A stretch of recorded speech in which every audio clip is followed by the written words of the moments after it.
Dahil sa pag-iipon ng bote natin na ito guys, kahit yupi-yupi, is kumita tayo dito ng 480 peso. Not bad guys, no? So ito yung mga naipon natin ng mga bote na yupi-yupi na pwede natin doon maibinta kay kuya kasi hindi ito maibibinta sa machine.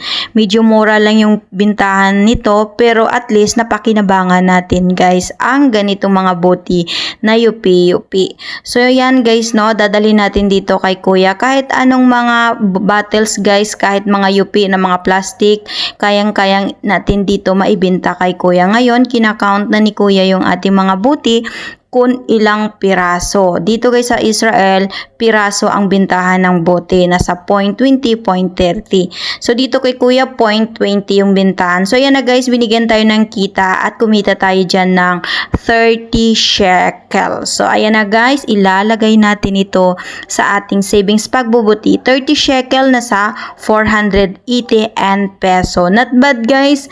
Mayroon tayong malalagay dyan sa ating pagbubuti savings na sayang din na pagkikitaan natin na extra earning kapag may time tayo.